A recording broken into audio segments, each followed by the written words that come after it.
Hi, and welcome to this short film review for Grau, written by Akshay Padmanabhan. It's a short, tense psychological thriller, I guess. And it's mainly focusing on two characters, one of whom is a crime writer, so a novelist, and the other person is a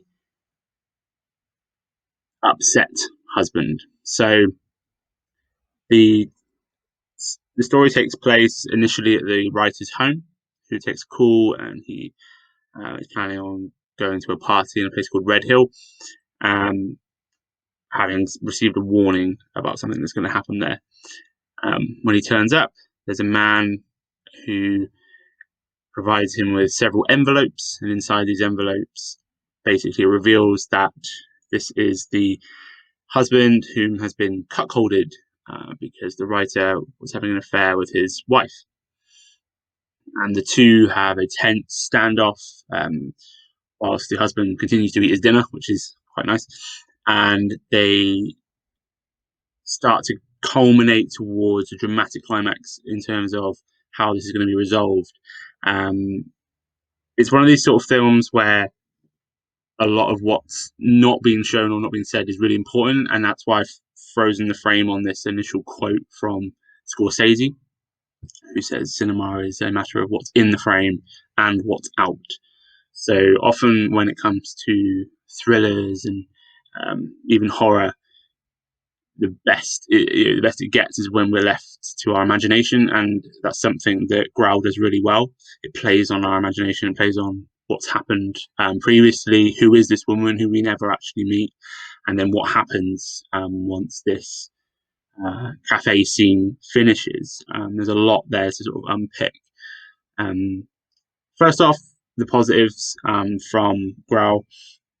It's got stunning framing. I really, really enjoyed the framing within the film, and the cinematography just was so smart, so sophisticated. It really, really worked. There was a lot to sort of unpick, a lot to enjoy there. Um, Even just things like at the beginning where the character's having a shower and we're sort of slowly zooming in on his back, and it just kind of creates this atmosphere of tension. Lots of sort of enjoyable nuances there.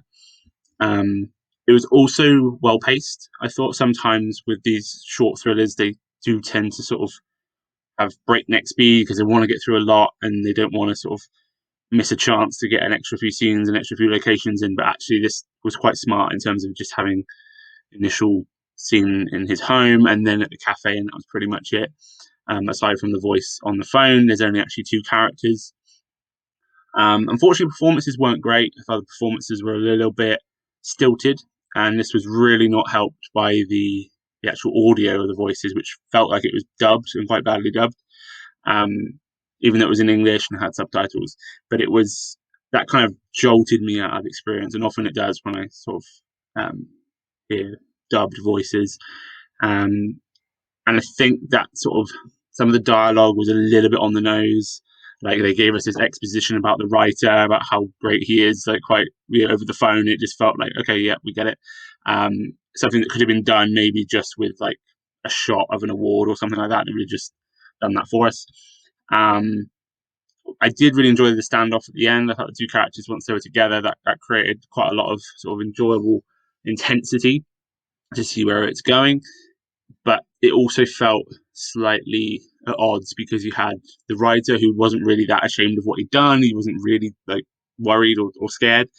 And then you've got this sort of silent, brooding husband with his envelopes, and it didn't feel believable. It felt that actually there would be a little bit more at stake here, and at the very least, the writer should have been you know on his on alert. The final scenes are really good. I'm not going to ruin the final scenes, but the final scenes actually work really well, and definitely worth sticking around for. The film, as you can see, is on YouTube, um, and I'll drop a link where possible if I've got comments where I'm putting this video. I think it's worth checking out. There's some great, as I said, it's worth checking out just from the cinematography.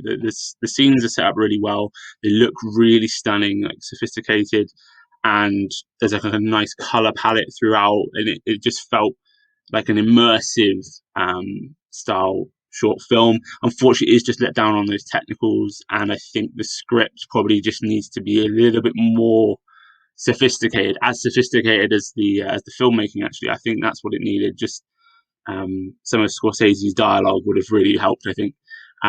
But worth checking out. Solid 3 stars from me, and yeah, hope to hear your thoughts.